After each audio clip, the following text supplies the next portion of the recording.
Recebeu aí. Então pode colocar na tela, por favor.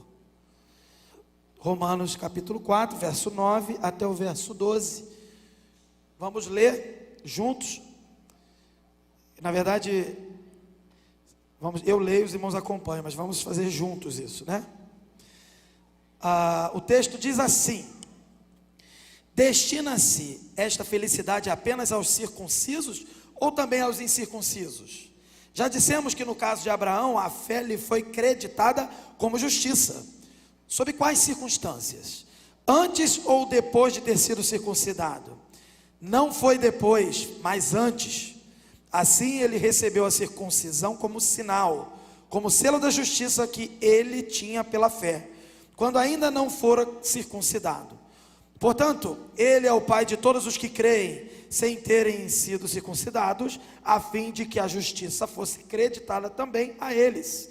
E é igualmente pai dos circuncisos, que não somente são circuncisos, mas também andam nos passos da fé que teve nosso pai Abraão, antes de passar pela circuncisão. Essa é a palavra do Senhor para nós nessa noite. Graças a Deus. Vamos orar? Oremos. Senhor Deus, meu Pai, mais uma vez estamos aqui levantando as nossas vozes, elevando os nossos pensamentos ao Senhor, e agora para te pedir que o Senhor possa falar conosco através da tua palavra e pela ação do teu Santo Espírito, que nossos corações nessa noite sejam iluminados à verdade eterna que vem do texto sagrado, e que sejamos então, Senhor, transformados, corrigidos, exortados, encorajados, e que saiamos daqui mais parecidos com Jesus. Afasta de nós, Senhor, toda dificuldade, toda distração, todo impedimento para a tua palavra. Que os inimigos da tua palavra, sejam eles de carne ou espirituais, sejam impedidos pelo Senhor, no nome de Jesus. Oramos confiando que o Senhor estará aqui conosco, fazendo uma grande obra, em nome de Jesus, amém. O tema do nosso sermão, esse texto, esse trecho que a gente separou, é uma só fé. E é interessante que existem textos mais claros, que inclusive tem um texto conhecido que fala uma só fé, um só batismo. Poderia ter usado esse texto para usar esse título, né? Mas também aqui, apesar de não ter uma declaração direta, uma só fé, esse texto, ele também está deixando claro que existe uma só fé. Não existe dois tipos de fé que agradam a Deus. Não, uma única fé. E essa é a fé que a gente está vendo pelo texto aqui, que Paulo falou de Abraão. Então é uma fé que foi expressa claramente em Abraão. E esse contexto aqui que a gente está lendo, do capítulo 4, já tivemos há 15 dias atrás, o seminarista Rodrigo, que trouxe o início do capítulo, em que Paulo também já estava mencionando sobre Abraão, trazendo dentro do debate. Porque aí você pode pensar assim, poxa, a carta de Romanos é um debate.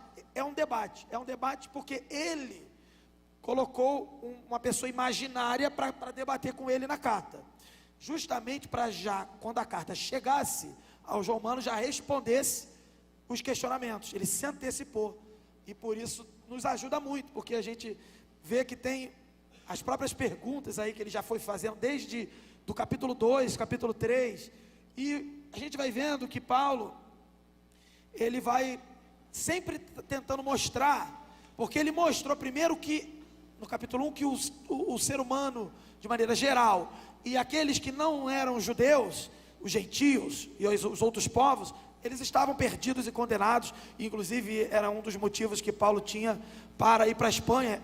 Então ele mostra no início da carta isso, de que os gentios estavam condenados, precisavam do evangelho, e ele queria ir para Roma, para a igreja dos romanos ali, para organizar uma viagem missionária para a Espanha. Só que aí, ele não fica só falando dos gentios, ele fala dos judeus, para mostrar que todo ser humano, seja ele não judeu ou judeu, ou seja, por que ele fala do judeu? Porque o judeu é circuncidado no 8º dia, ele diz que é herdeiro de Abraão, filho de Abraão, ele diz que conhece a Escritura, a Torá, a lei e os profetas, e mesmo assim Paulo está mostrando para esse judeu que tudo isso, dependendo de como ele faz uso dessas bênçãos, isso não serve de nada para ele, porque ele não foi verdadeiramente salvo. Então, aí eu lembro que eu já preguei aqui dentro dessa sequência, e aí eu comentei sobre Jesus conversando com os fariseus, e os fariseus batendo no peito, dizendo que eram filhos de Abraão, e Jesus dizendo: não, vocês são filhos de quem? Do diabo. E aí Jesus explica: porque vocês não fazem o que o pai Abraão fazia, vocês não se comportam e agem como Abraão, vocês agem como o pai de vocês, que é o diabo, que é mentiroso, o pai da mentira. Então, o que a gente vê é que Jesus já tinha deixado claro que ser judeu não é garantia de salvação, ter todo o ritual externo não era garantia de salvação. E aí Paulo fica nesse debate, esmiuçando, explicando isso. Aí tem hora que ele fala: qual é a vantagem então, já que não se garante a salvação sendo judeu, qual é a vantagem da circuncisão? Porque realmente a circuncisão não salva, o selo ali, aquele símbolo ali não salva. E Paulo já deixou isso claro aqui. Ele coloca uma pergunta já de um judeu, dizendo assim: então para que serve a circuncisão? E aí Paulo responde: serve porque essa pessoa já nasceu no povo de Deus ali, e ela já teve acesso à palavra de Deus antes dos gentios, então ela foi muito abençoada, mas não foi dada uma salvação por obras, por mérito, por ritual. E aí a gente foi vendo isso ao longo desses capítulos, e a gente chega nesse momento em que Paulo resolve citar Abraão e acabar com a discussão.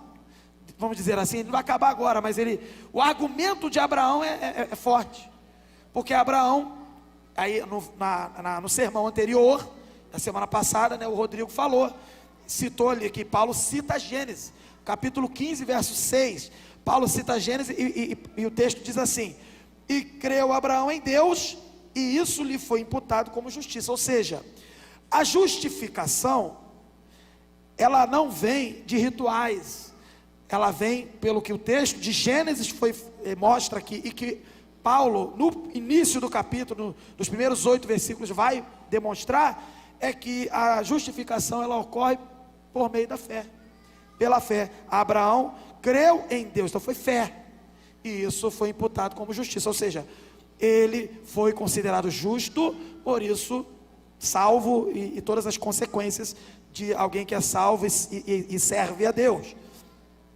Então, nós estamos seguindo a argumentação de Paulo agora.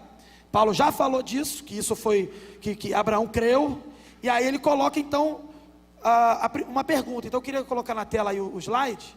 Eu não estou vendo o slide não, tá aí.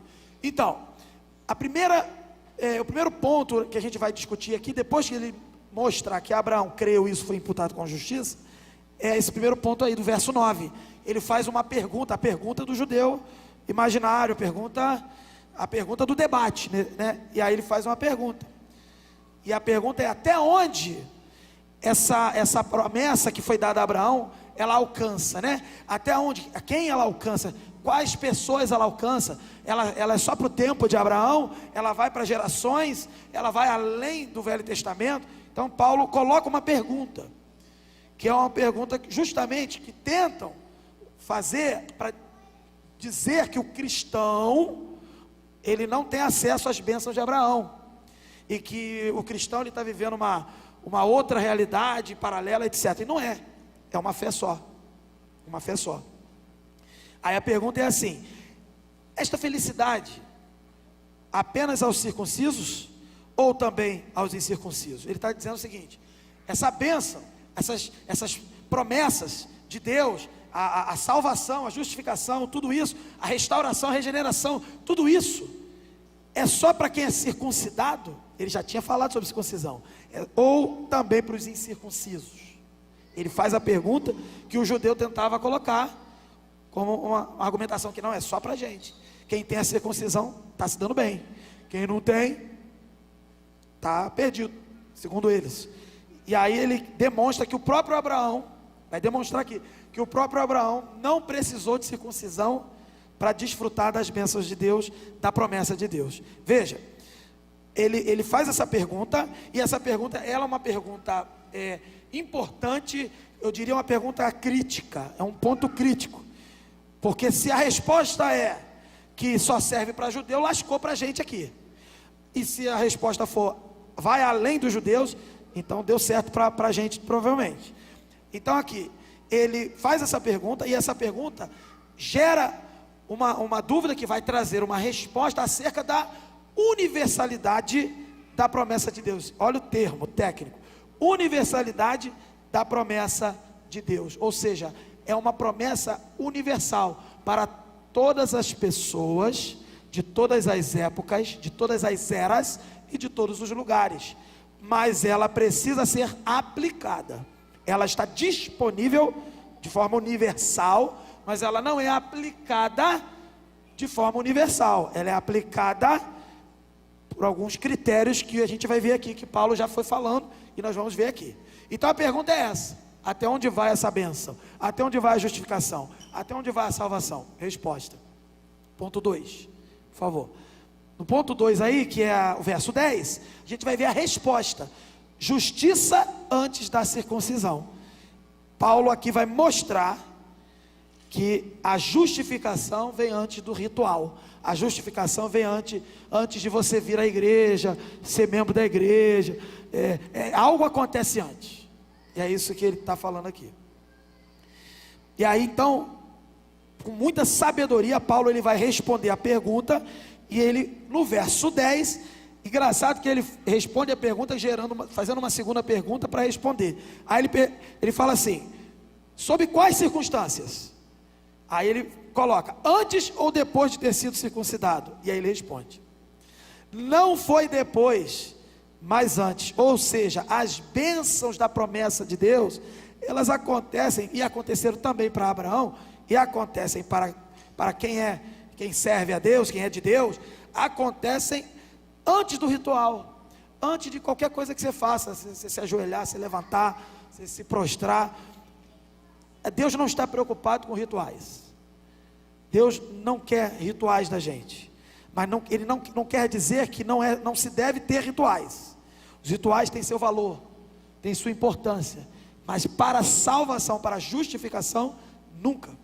E aí a gente vê religiões que buscam fazer rituais para se encontrar salvação, e pessoas que dizem que são cristãs também fazem rituais por aí. Nós vemos isso em igrejas mais católicas ou coisa do tipo, romanas, e vemos também igrejas, vamos dizer assim, pseudo-evangélicas,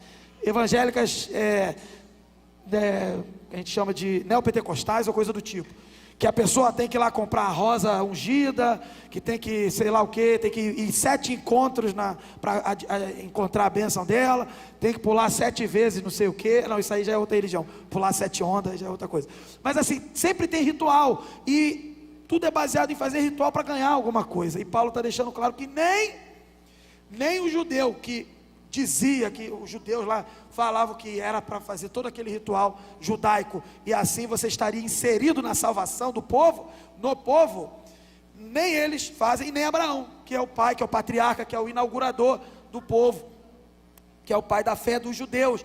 E interessante que ele vai mostrar que Abraão não é só pai da fé dos judeus, ele é pai da fé, e a fé que vai a quem?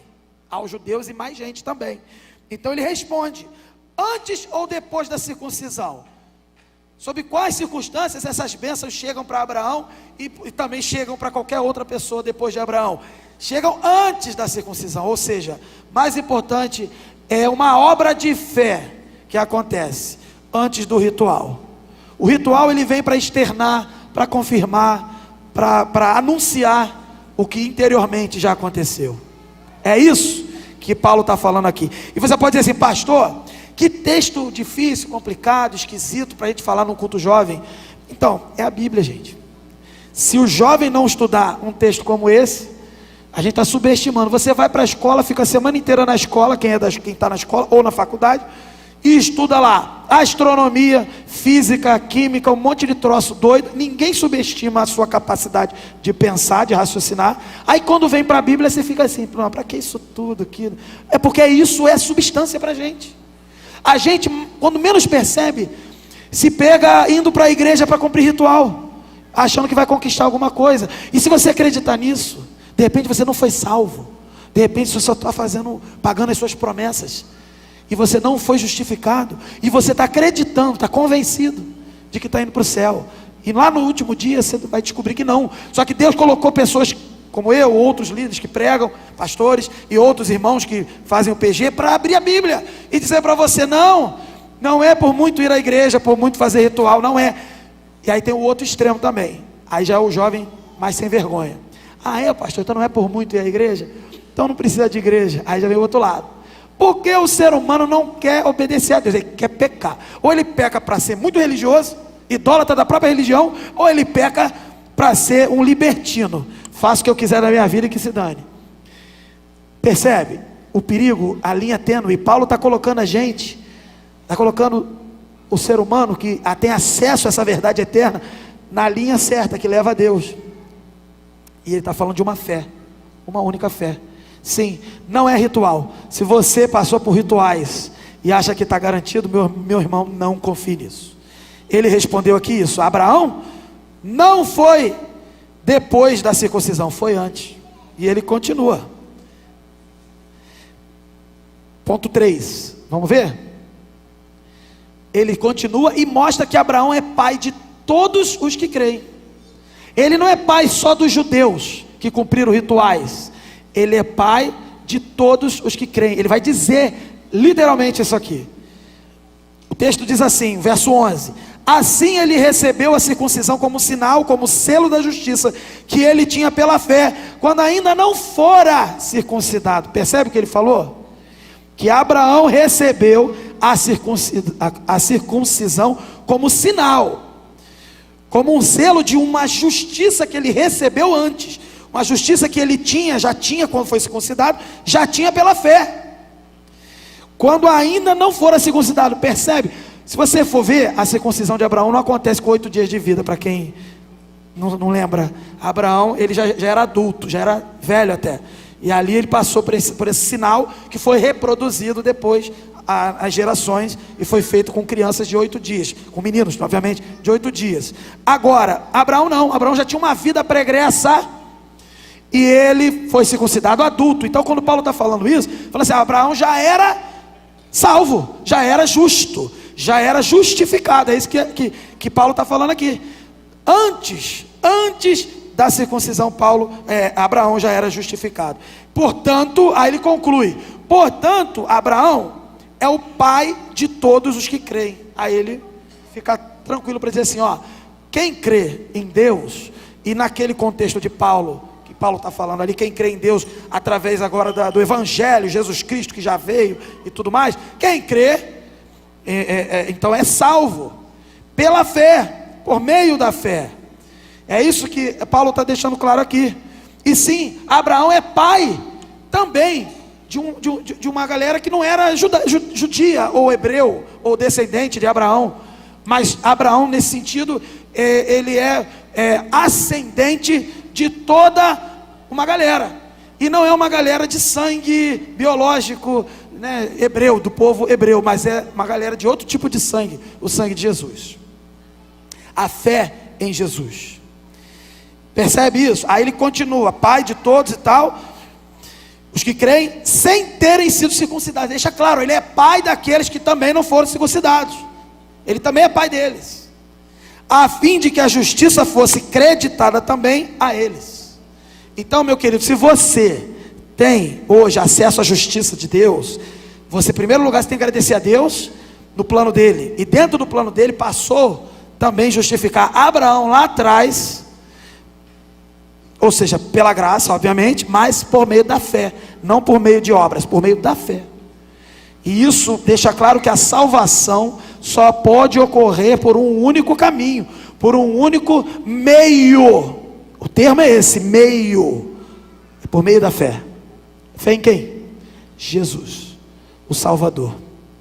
Abraão creu em Deus, e isso lhe foi imputado por justiça. Então, a gente vê claramente que Abraão é estabelecido como pai espiritual de todos nós que cremos, os circuncidados e os também não circuncidados. E Paulo deixa claro que Abraão não deixou de ser pai de quem é circuncidado. Interessante, no verso 12, olha o que ele fala: e é igualmente o pai dos circuncisos, que não somente são circuncisos. Aí ele deixa claro assim, é interessante, ele fala assim, ó, Abraão é pai de quem foi circuncidado, sim, claro que é, isso não mudou. O que não foi compreendido, eu vou deixar bem claro aqui, é como se Paulo estivesse querendo dizer isso, é que não basta ser circuncidado, ele é pai do circunciso, mas aquele circunciso que, por isso ele tem um mais aí, ó. Esse mais aí é uma conjunção adversativa, mas também, ou seja, eles não são só circuncidados, eles também fazem alguma coisa, eles se comportam de uma forma diferente, aqui, mas também andam nos passos da fé, que teve nosso pai, Abraão, antes de passar pela circuncisão. O que Paulo está dizendo aqui? Primeiro, a salvação é pela graça por meio da fé, ok, isso serve para judeu, isso serve para gentio, isso serve para Abraão lá atrás também, ficou claro que ele foi justificado antes da circuncisão. Agora, ele não deixou de ser pai da fé, pai dos circuncidados, ou seja, dos judeus. Só que quem acha que por ser circuncidado, ele reforça isso, ser circuncidado está garantido? Não. Assim como você pode achar assim, não, eu estou garantido, eu vou na igreja toda sexta-feira, todo domingo, não sei o que, na IBD, faço tudo certo. Então, o que Jesus ensinou? Quando você estiver fazendo tudo certo, você chega e fala assim, sou servo inútil. Quando você fizer tudo certo, Jesus não manda dar parabéns não, tá? Jesus manda falar assim, sou servo inútil. Porque fazer tudo certo, para começar, fazer tudo certo, não é, vamos dizer assim, uma opção, é uma obrigação. E mais, nós não temos condições de fazer tudo certo. E quando a gente estiver fazendo algo que pareça quase tudo certo, ainda tem algo que faltou, sempre vai ter algo que falta. E quem é suficiente para fazer tudo certo é Jesus. Portanto, quando você fizer tudo certo, e quando fizer algo muito certo, não está de parabéns, é Jesus que está de parabéns, é o Espírito Santo que está de parabéns, que está produzindo isso na sua vida. E é isso que Paulo está tentando mostrar aqui. Quando forem circuncisos, estiverem lá cumprindo os rituais, fazendo tudo certo, não basta, não é suficiente, nunca será. A obra humana não é suficiente para a salvação. E aí ele ainda explica mais, mas também tem que dar fruto de uma fé, fruto da mesma fé que teve o nosso pai Abraão, ou seja, fruto de uma fé que veio antes da circuncisão, fruto de uma fé que não confia na circuncisão, no ritual, mas uma fé que confia num Deus verdadeiro, que ama aquele que quer salvar, e que salva pela graça por meio de uma fé verdadeira, salvadora. E cuidado com fé, não dá para falar muito sobre fé, a gente pode sugerir alguns vídeos aí na internet. Aqui na igreja mesmo a gente fez uma conferência sobre fé, há muito tempo atrás, aí uns 4 anos, 3, sei lá. Há vários tipos de fé.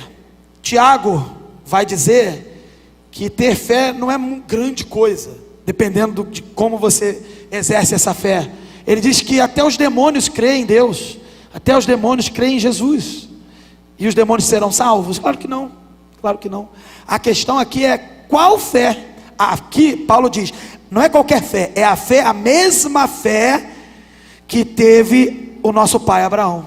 Ele diz aqui, e qual é a fé que Abraão teve? A verdadeira fé. Que fé é essa? A fé que não confia na obra humana, a fé também que não é uma fé que só de que acredita, no sentido de que, sim, eu acredito que Jesus veio. Tem gente que acredita, essa fé não é salvadora.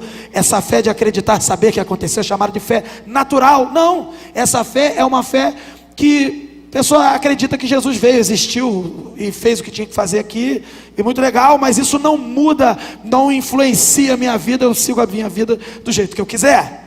Esse tipo de fé os demônios também têm, não é essa. A fé que Abraão teve é uma fé que transformou ele de dentro para fora, e aí sim ele passou a ter uma atitude de alguém que era de fato pai da fé.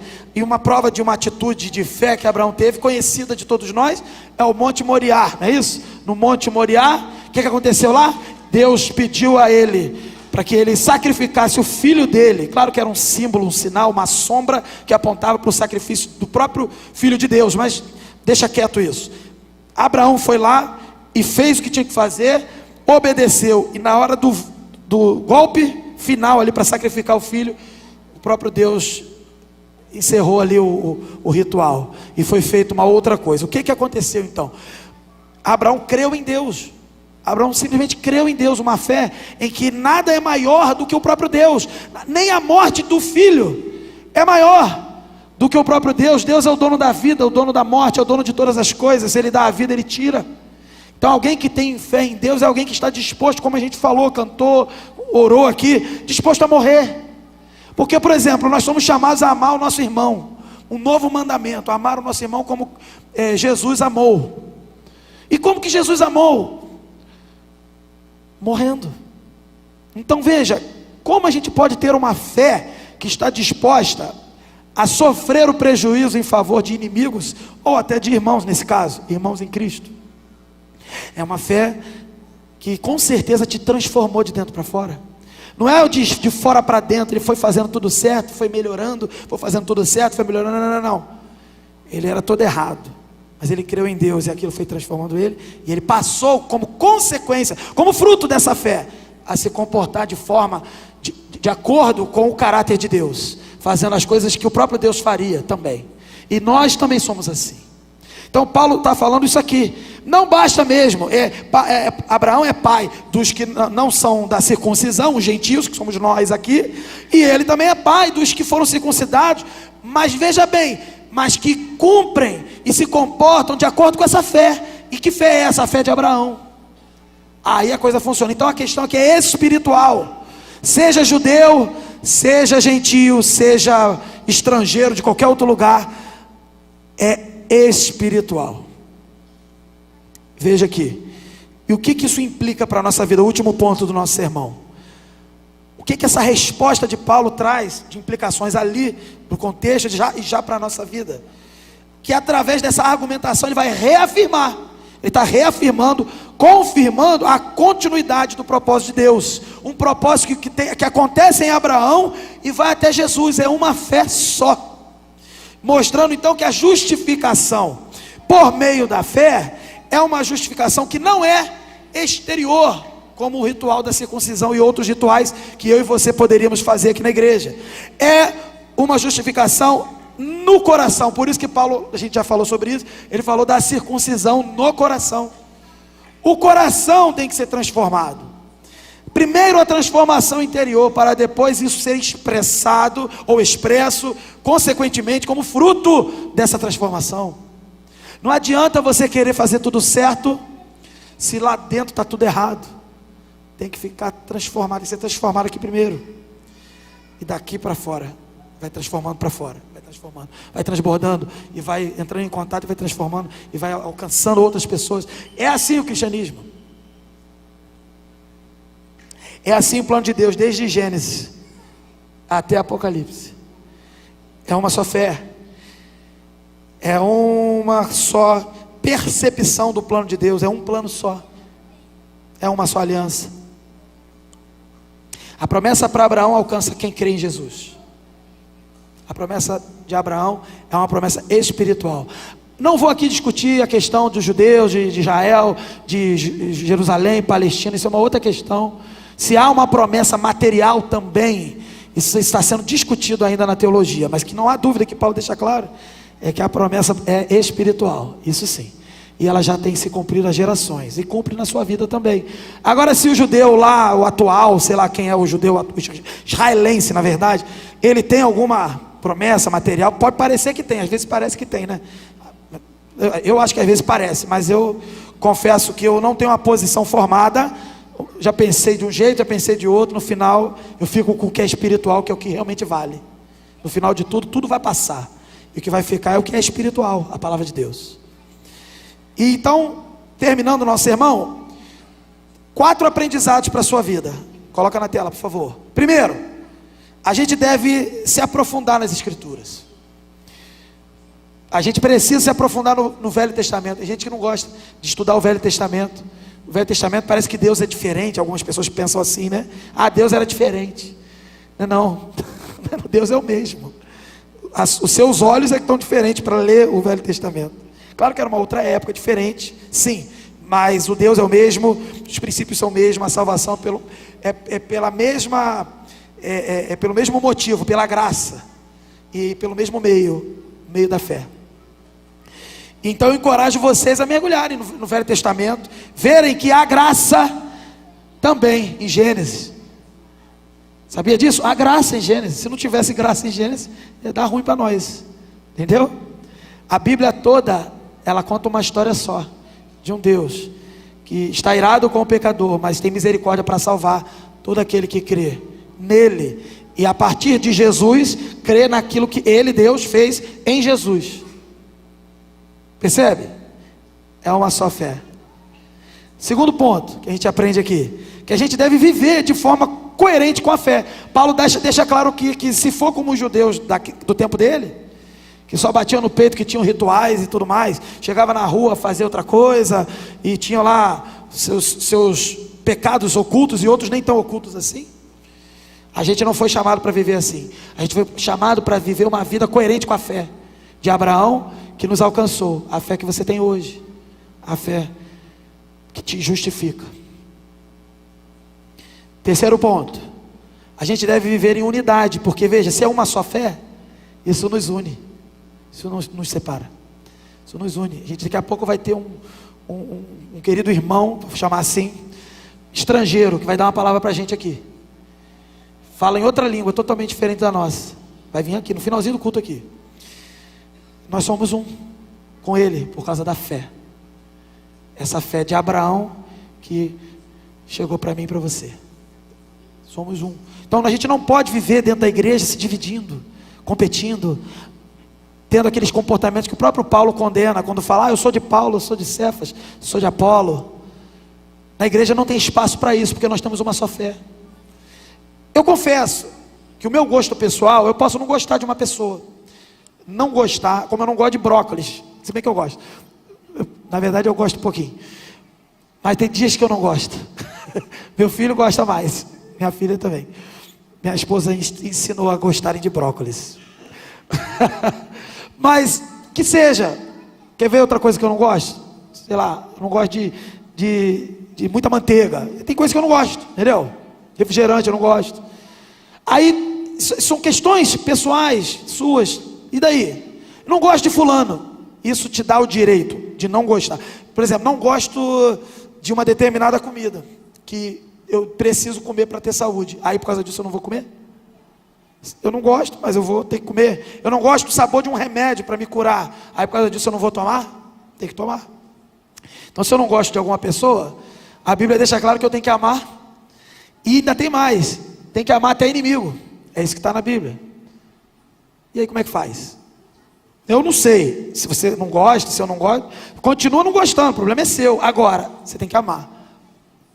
E tem que viver de acordo com a fé que você tem, com esse amor, com essa pessoa. Percebe? Temos que andar em unidade, porque temos uma só fé. E o último ponto, não podemos, então, de fato, confiar nos símbolos e nos rituais. Saia daqui sabendo de uma coisa: não é por muito ir à igreja ou por pouco ir à igreja que você vai ganhar ou perder a salvação. Eu vi uma discussão na internet interessante e tem tudo a ver. A salvação não é pelo teu mérito, é pelo mérito de quem? De Cristo. Aprendemos aqui no culto jovem. O seminarista Lucas Ribeiro até brincou, né? Fez lá uma brincadeira, falou que a salvação por mérito, não o seu, o de Cristo. Verdade, não é pelo seu mérito. Então se você não pode merecer a salvação, você não pode também desmerecer. Não é por demérito que você vai perder a salvação. Se não é por mérito que você ganha, não é por demérito que você perde. A discussão não é essa.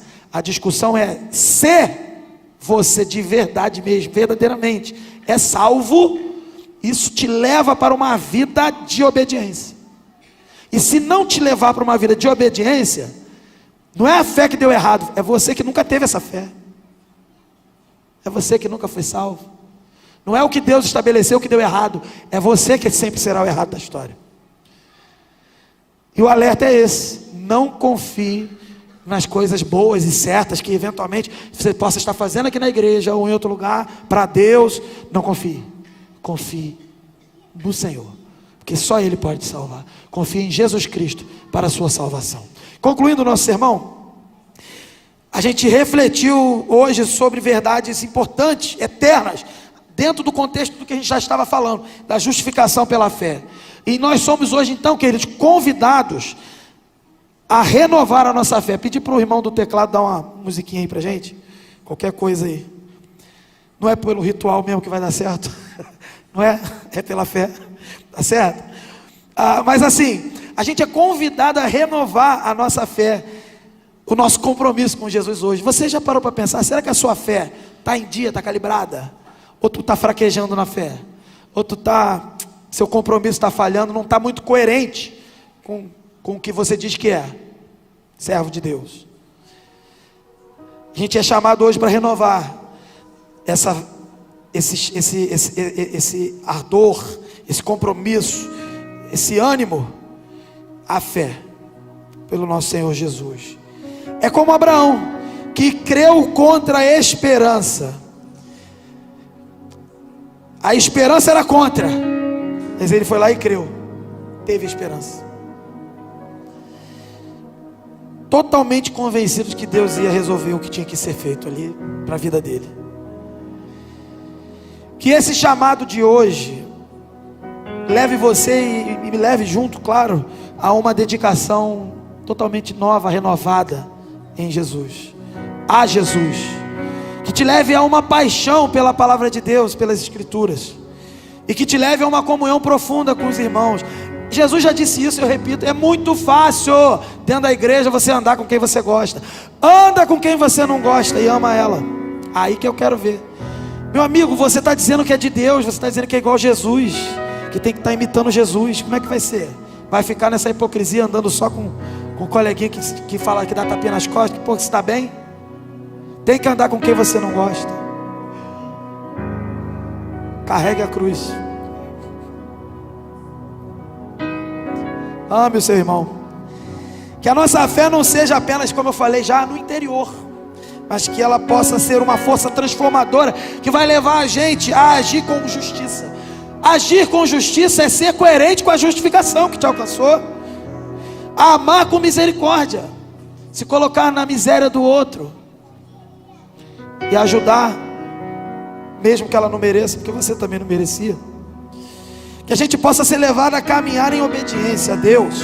E portanto, irmãos, eu digo aqui para vocês hoje, que a gente possa reavivar a nossa fé, para a gente se levantar como um farol, todos os dias, um farol de esperança e verdade, verdade e graça, e proclamar com a sua vida, com a nossa vida. Não é por muito discurso, claro que temos que proclamar o Evangelho, mas o Evangelho, no próprio Evangelho fica claro que nós devemos também viver de acordo com o Evangelho. E Jesus disse que se nos amarmos uns aos outros como Ele nos amou, todos saberão que nós somos discípulos dele. É isso que Ele falou. Você vai pregar, mas você tem que viver, para que todos saibam.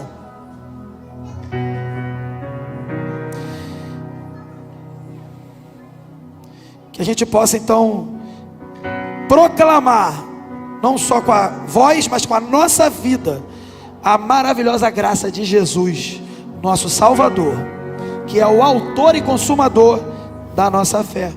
Para tanto o Senhor nos abençoe. Nós vamos orar, que você saia daqui certo disso, uma só fé, e uma fé que te transforma. Não tente se transformar, permita-se, forma entre aspas eu vou dizer, permita-se ser transformado. Não tente atrapalhar, não tente ajudar. Você não foi convidado para ajudar, nada disso. Você só foi convidado para se render, para se prostrar, para ser quebrantado. E quem faz isso é o Espírito Santo, que convence do pecado, da justiça e do juízo. Ele está nesse lugar, quebrantando a sua vida, dizendo assim: não adianta você achar que está garantido vindo para a igreja, achar que está garantido fazendo os rituais da tua religião evangélica. Jesus não necessariamente nesse contexto nem era evangélico, ele era judeu, porque ele cumpriu a religião judaica, foi o único que cumpriu a lei.